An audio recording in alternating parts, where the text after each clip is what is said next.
ನಮಸ್ಕಾರ. ನಾನು reiki master Anand ಅಂಗಡಿ. ಇವತ್ತು ನಾವು ಮಾತಾಡ್ತಾ ಇರೋದು ಹಾರ್ಟ್ ಅಟ್ಯಾಕ್ ಬಗ್ಗೆ. ಇತ್ತೀಚಿನ ವರ್ಷಗಳಲ್ಲಿ ಸಣ್ಣ ಸಣ್ಣ ವಯಸ್ಸಿನವರೇ ಹಾರ್ಟ್ ಅಟ್ಯಾಕ್ನಿಂದ ಬಳಲ್ತಾ ಇದ್ದಾರೆ. ಯುವಕ ಯುವತಿಯರೇ ಹೃದಯಾಘಾತಕ್ಕೆ ಒಳಗಾಗ್ತಾ ಇದ್ದಾರೆ. ಯಾಕೆ? ಈ ದೈಹಿಕ ಸದೃಢತೆಗೆ ಕೊಡುವಂತ ಮಹತ್ವವನ್ನು ನಮ್ಮ ಜನ ಮಾನಸಿಕ ಶಾಂತಿಗೆ ಕೊಡ್ತಾ ಇಲ್ಲ. ಈ ಬಗ್ಗೆ ನಾವು ವಿವರವಾಗಿ ತಿಳ್ಕೊಳ್ಳೋಣ. ನಮ್ಮ ಈ ವಿಡಿಯೋನ ಪೂರ್ಣವಾಗಿ ನೋಡಿ. ಕೊನೆಯಲ್ಲಿ ಮಹತ್ವದ ವಿಷಯವನ್ನು ಹೇಳ್ತಾ ಇದ್ದೀನಿ, ಯಾವುದೇ ಕಾರಣಕ್ಕೂ ಮಧ್ಯದಲ್ಲಿ ಬಿಡಬೇಡಿ. ಹಾರ್ಟ್ ಅಟ್ಯಾಕ್ ಯಾಕಾಗುತ್ತೆ? ಇತ್ತೀಚಿನ ದಿನಗಳಲ್ಲಿ ನಾವು ಒತ್ತಡದ ಜೀವನವನ್ನು ಅನುಭವಿಸ್ತಾ ಇದ್ದೀವಿ. ಬೆಳಗ್ಗೆ ಎದ್ದ ತಕ್ಷಣ ಮೊಬೈಲು, ಕೆಲಸದ ಒತ್ತಡ, ಮನೆ ಕೆಲಸ, ಆಫೀಸ್ ಕೆಲಸ, ಹಣದ ಸಮಸ್ಯೆ, ಸಂಬಂಧಗಳಲ್ಲಿ ಬಿರುಕು, ಈ ಎಲ್ಲಾ ಕಾರಣಗಳು ನಮ್ಮನ್ನು ಒತ್ತಡದಲ್ಲಿ ಇರುವಂತೆ ಮಾಡ್ತಾ ಇದ್ದೀವಿ. ನಿತ್ಯ ಬೆಳಗ್ಗೆ ನಾವು ಎಕ್ಸರ್ಸೈಸ್ ಮಾಡ್ತೀವಿ, ಜಿಮ್ಮಿಗೆ ಹೋಗ್ತೀವಿ, ರನ್ ಮಾಡ್ತೀವಿ, ಎಲ್ಲಾನು ಮಾಡ್ತೀವಿ. ಇಷ್ಟೆಲ್ಲ ಆದ್ಮೇಲೆ ನಾವು ಫಿಟ್ ಆಗಿರ್ತೀವಿ. ಎಕ್ಸ್ಟ್ರಾ ಮತ್ತೊಂದಿಷ್ಟು ಇದಕ್ಕೆ ಸಪೋರ್ಟಿವ್ ಆಗಿ ಔಷಧಿ ಅವನ್ನೆಲ್ಲ ತಗೊಳ್ತೀವಿ. 6 ಪ್ಯಾಕ್ ಮಾಡ್ಕೊಳ್ಳಿಕ್ಕೆ ಪ್ರಯತ್ನ ಮಾಡ್ತೀವಿ. ಮಸಲ್ಸ್ ಬಿಲ್ಡ್ ಮಾಡ್ಕೊಳ್ಳಿಕ್ಕೆ ಪ್ರಯತ್ನ ಮಾಡ್ತೀವಿ. ಆಯ್ತು, ಎಲ್ಲದರಿಂದ ನಮ್ಮ ಬಾಡಿ ಫಿಟ್ ಆಗುತ್ತೆ. ಹೊರಗಡೆ ನೋಡಿದವ್ರಿಗೆ ಈ ವ್ಯಕ್ತಿ ಬಹಳ ಸ್ಟ್ರಾಂಗ್ ಇದ್ದಾನೆ ಅಂತ ಅನಿಸುತ್ತೆ.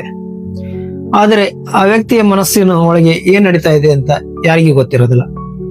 ಸ್ವತಃ ಆ ವ್ಯಕ್ತಿನೇ ಬಹುತೇಕ ಜನ, ಎಲ್ಲರೂ ಅಂತಲ್ಲ, ಬಹುತೇಕ ಜನ ಈ ಬಾಡಿ ಫಿಟ್ಟಿಂಗ್ ಕೊಡ್ತಾ ಇರುವಂತ ಮಹತ್ವನ ಮಾನಸಿಕ ನೆಮ್ಮದಿಗೆ ಕೊಡ್ತಾ ಇಲ್ಲ. ಬಹುತೇಕರು ಸ್ಟ್ರಾಂಗ್ ಆಗಿರ್ತಾರೆ, ಆದರೆ ಒಳಗಡೆ ಏನೋ ಒಂದು ಎಂಗ್ಸೈಟಿ ಇರುತ್ತೆ, ಸ್ಟ್ರೆಸ್ ಇರುತ್ತೆ. ಈ ಸ್ಟ್ರೆಸ್ ನಮ್ಮ ನರ್ವಸ್ ಸಿಸ್ಟಮ್ ಮೇಲೆ ಬಹಳ ಪರಿಣಾಮ ಬೀರುತ್ತೆ. ಇದರಿಂದಾಗಿ ಹಾರ್ಟ್ ಬೀಟ್ ಜಾಸ್ತಿ ಆಗುತ್ತೆ, BP ಜಾಸ್ತಿ ಆಗುತ್ತೆ, ಒತ್ತಡ, ಕೋಪ, ಇದರಿಂದ ಮಾನಸಿಕ ನೆಮ್ಮದಿಯನ್ನು ಕಳ್ಕೊಳ್ತೀವಿ. ಸರಿಯಾಗಿ ನಿದ್ರೆ ಬರೋದಿಲ್ಲ. ನಿದ್ರೆ ಸರಿ ಆಗ್ಲಿಲ್ಲ ಅಂದ್ರೆ ಅದು ಒಂದು ಸಮಸ್ಯೆ. ಅದನ್ನು ಇನ್ನಷ್ಟು ಪ್ರೆಷರ್ ಅನ್ನ ನಮ್ಮ ಮನಸ್ಸಿನ ಮೇಲೆ ಮೂಡಿಸ್ತದೆ. ಅನೇಕ ಜನ ಅವರಿಗೆ ಗೊತ್ತಿರುತ್ತೆ ನಾನು ಮಾನಸಿಕವಾಗಿ ಫಿಟ್ ಇಲ್ಲ ಅಂತ ಹೇಳೋದು, ಆದ್ರೂ ದೈಹಿಕ ಫಿಟ್ನೆಸ್ಗೇನೆ ಬಹಳ ಪ್ರಯತ್ನ ಪಡ್ತಿರ್ತಾರೆ. ದೈಹಿಕ ಫಿಟ್ನೆಸ್ ಬೇಕು, ಎಲ್ಲರೂ ಜಿಮ್ಮಿಗೆ ಹೋಗಿ ರನ್ ಮಾಡಿ ಎಲ್ಲಾನು ಮಾಡಿ. ಅದರ ಜೊತೆಗೆ ಮಾನಸಿಕ ಫಿಟ್ನೆಸ್ಗೂ ಮಹತ್ವ ಕೊಡಿ. ದೇಹದಂಡನೆ ಜೊತೆಗೆ ಮಾನಸಿಕ ನೆಮ್ಮದಿಯನ್ನು ಬ್ಯಾಲೆನ್ಸ್ ಮಾಡಿದಾಗ ಈ ಹಾರ್ಟ್ ಅಟ್ಯಾಕ್ ನಂತ ಘಟನೆಗಳು ಕಡಿಮೆ ಆಗುತ್ತೆ. ಹೃದಯದ ಮೇಲೆ ಭಾರ ಕಡಿಮೆ ಆಗುತ್ತೆ. ನಾವು ಮಾನಸಿಕವಾಗಿ ಕಾಮ್ ಆಗಿದ್ವಿ ಅಂದ್ರೆ ನಮ್ಮ ಹೃದಯ ಬಡಿತ, ಉಸಿರಾಟದ ರೀತಿ ಸರಳವಾಗಿರುತ್ತೆ. ನಮ್ಮ ಸ್ನೇಹಿತನೊಬ್ಬಿದ್ದ, ಅವನು ದಿನಾಲು ಜಿಮ್ಗೆ ಹೋಗ್ತಿದ್ದ, ಎಕ್ಸ್ಟ್ರಾ ಏನೋ ಪ್ರೋಟೀನ್ ಕುಡಿತಿದ್ದ, ಆದರೆ ಅವನಿಗೆ ಹಲವಾರು ಚಿಂತೆ, ಅದ್ರ ಬಗ್ಗೆನೇ ಯೋಚನೆ ಮಾಡ್ತಿದ್ದ. ಇದರಿಂದಾಗಿ ಕೋಪ ಜಾಸ್ತಿ ಇರ್ತಿತ್ತು. ಸ್ವಲ್ಪ ವರ್ಷಗಳ ನಂತರ ಅವನಿಗೆ BP ಸ್ಟಾರ್ಟ್ ಆಯಿತು. ಏನೋ ಕೆಟ್ಟ ಘಟನೆ, ಒಂದಿನ ಹಾರ್ಟ್ ಅಟ್ಯಾಕ್ ಆಗಿ ತೀರ್ಕೊಂಡ. ಅದರ ಬದಲನೆ ಅದು ಮುಂಚೆನೇ ಅವನು ಎಚ್ಚೆತ್ತುಕೊಂಡು ಮಾನಸಿಕವಾಗಿ ಕಾಮ್ ಆಗಿದ್ರೆ, ನೆಮ್ಮದಿಯಾಗಿದ್ದಿದ್ರೆ ಹಾರ್ಟ್ ಅಟ್ಯಾಕ್ ತಪ್ಪಿಸ್ಕೊಳ್ಬಹುದಿತ್ತು. ಸಮಸ್ಯೆ ಯಾರಿಗಿಲ್ಲ, ಎಲ್ಲರಿಗೂ ಸಮಸ್ಯೆ ಇದಾವೆ. ಆದರೆ ಅದನ್ನ ಟೆನ್ಷನ್ ಮಾಡ್ಕೊಳ್ಳೋ ಬದ್ಲಿ, ಸ್ಟ್ರೆಸ್ ಮಾಡ್ಕೊಳ್ಳೋ ಬದ್ಲಿ ನಾವು ಕಾಮ್ ಆಗಿ ಕೂತು ವಿಚಾರ ಮಾಡಿ ನಮ್ಮ ಸಮಸ್ಯೆಗಳನ್ನ ನಿವಾರಣೆಗೆ ದಾರಿ ಹುಡುಕಿದರೆ ಈ ಪ್ರೆಷರ್ ಕಡಿಮೆ ಆಗುತ್ತೆ, ಸ್ಟ್ರೆಸ್ ಕಡಿಮೆ ಆಗುತ್ತೆ, ಹೃದಯ ಮೇಲೆ ಬಿಡುವಂತಹ ಭಾರ ಕಡಿಮೆ ಆಗುತ್ತೆ. ಹಾಗಾದ್ರೆ ಈ ಸ್ಟ್ರೆಸ್ ಅನ್ನ ಹೇಗೆ ಕಡಿಮೆ ಮಾಡ್ಕೋಬಹುದು? ಚಿಂತೆಯನ್ನು ಹೇಗೆ ಕಡಿಮೆ ಮಾಡ್ಕೋಬಹುದು? ನಿದ್ರಾಹೀನತೆಯನ್ನು ಹೇಗೆ ತಪ್ಪಿಸ್ಕೋಬಹುದು? ಇದಕ್ಕೆ ಅತ್ಯುತ್ತಮ ಮಾರ್ಗ ಅಂದರೆ ರೇಖಿ, ಧ್ಯಾನ, ಯೋಗ ಎಲ್ಲವೂ ಒಳ್ಳೆಯ ಮಾರ್ಗ. ಹಂಗಂತ ನೀವು ನಿಮ್ಮ ಡಾಕ್ಟರ್ ದೂರ ಇಟ್ಟು ಮಾಡ್ಬೇಕಂತಲ್ಲ. ಡಾಕ್ಟರ್ ಸಂಪರ್ಕ ಬಹಳ ಅತ್ಯುತ್ತಮವಾಗಿರೋದು, ಅದು ಬಹಳ ಇಂಪಾರ್ಟೆಂಟು. ನೀವು ಮಾನಸಿಕವಾಗಿ ಸಮಸ್ಯೆ ಎದುರಿಸ್ತಾ ಇದ್ದರೆ ನಿಮ್ಮ ಡಾಕ್ಟರ್ನ ಭೇಟಿಯಾಗಿ ಅವರು ನೀಡುವ ಮಾತ್ರೆಗಳನ್ನ ತೆಗೆದುಕೊಳ್ಳಿ. ಅದರ ಜೊತೆಗೆ ರೇಖಿ, ಧ್ಯಾನ ಪ್ರಾಕ್ಟೀಸ್ ಮಾಡಿ. ಇದು ಒಂದು ಸಪ್ಲಿಮೆಂಟ್ ಇದ್ದಂಗೆ ನಿಮ್ಮ ಮಾನಸಿಕ ಆರೋಗ್ಯಕ್ಕೆ. ರೇಖಿ ಹೀಲಿಂಗ್ ನಾವು ಮಾಡ್ಕೊಳ್ತಾ ಹೋದ್ರೆ ಸ್ವಂತ ಸೆಲ್ಫ್ ಹೀಲಿಂಗ್ ಅಥವಾ ಬೇರೆ ಕಡೆ ಮಾಡ್ಕೋಬಹುದು. ನೀವೇ ರೇಖಿ ಕಲಿತು ನೀವೇ ಸೆಲ್ಫ್ ಹೀಲಿಂಗ್ ಗಳನ್ನ ಮಾಡ್ಕೊಳ್ತಾ ಹೋದ್ರೆ ಮನಸ್ಸು ಕಾಮ್ ಆಗಿರುತ್ತೆ. ಈ ರೇಖಿ ನಾ ಮೊದಲೇ ಹೇಳಿದಂಗೆ ನರ್ವಸ್ ಸಿಸ್ಟಮ್ ಮೇಲೆ ಕೆಲಸ ಮಾಡುತ್ತೆ.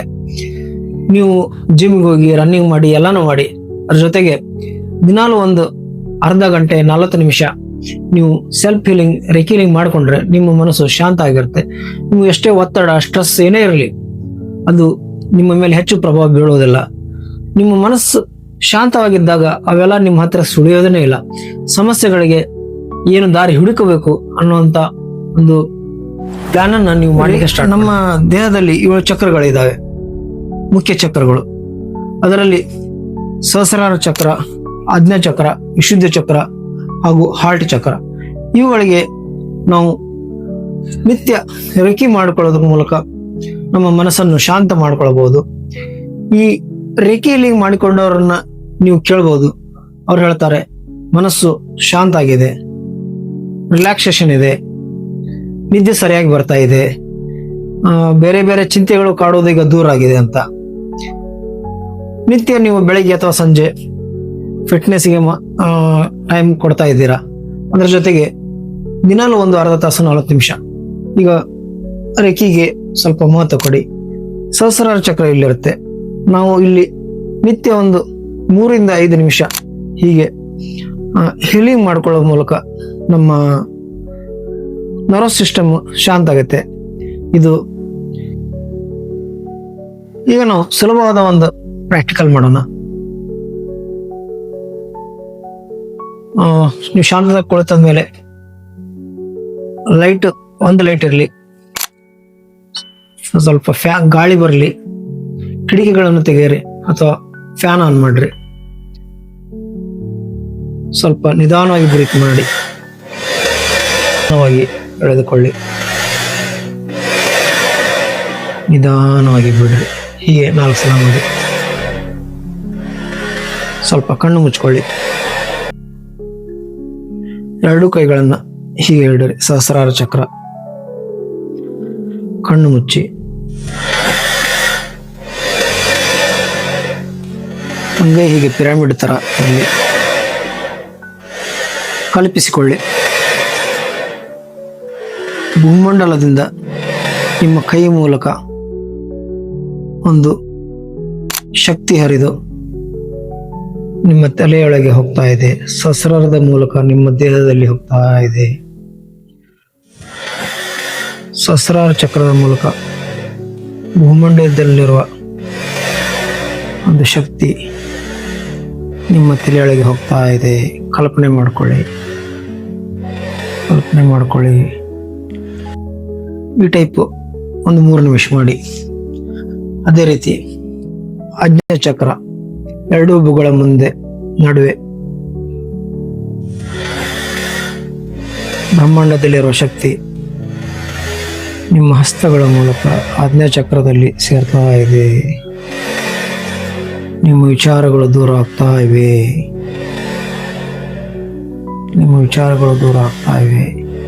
ಇದನ್ನು 3 ನಿಮಿಷ ಮಾಡಿ. ಈಗ ವಿಶುದ್ಧ ಚಕ್ರ, ಅದು ಸೇಮ್ ರಿಪೀಟ್.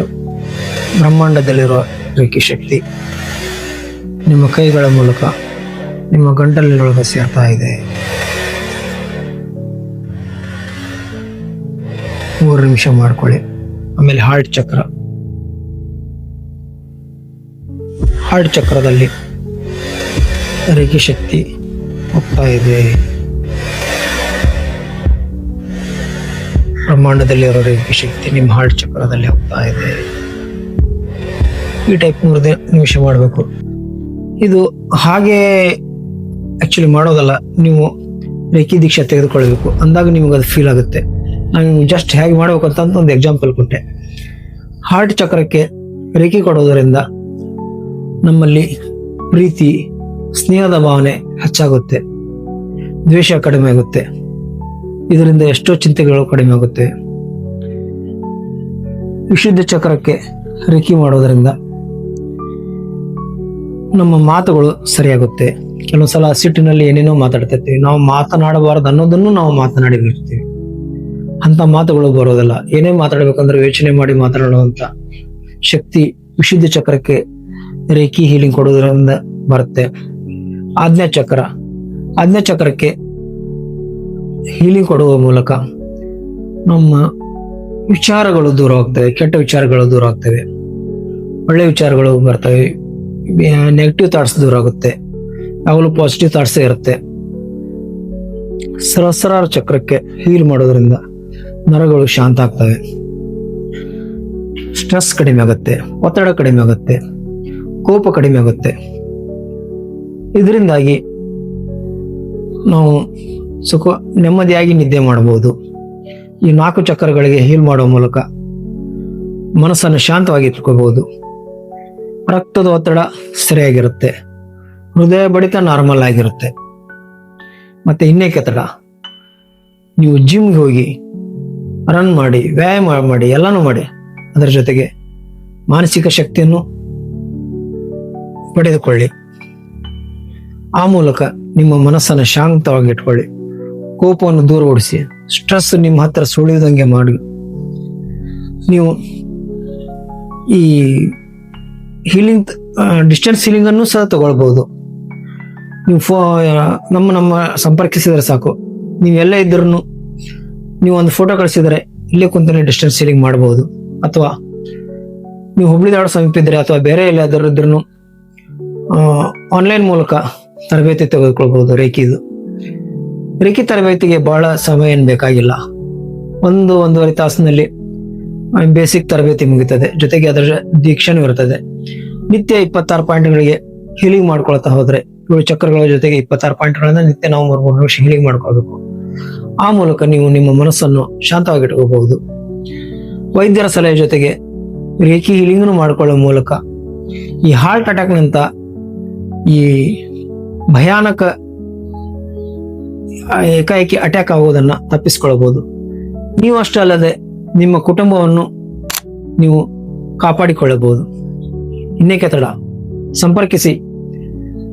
ನಮ್ಮ contact number 8904131324. YouTube video reiki master Anand ಅಂಗಡಿ ತಪ್ಪದೇ ನೋಡಿ. ದಯವಿಟ್ಟು ಶೇರ್ ಮಾಡಿ, ಲೈಕ್ ಮಾಡಿ, ಈ ವಿಡಿಯೋವನ್ನು ಸಂಪೂರ್ಣವಾಗಿ ವೀಕ್ಷಿಸಿ. ಮುಂದಿನ ದಿನ ಆದಷ್ಟು ಬೇಗ ಮತ್ತೊಂದು ಮಹತ್ವದ ವಿಡಿಯೋದೊಂದಿಗೆ ಆದಷ್ಟು ಬೇಗ ಭೇಟಿಯಾಗೋಣ. ನಮಸ್ಕಾರ.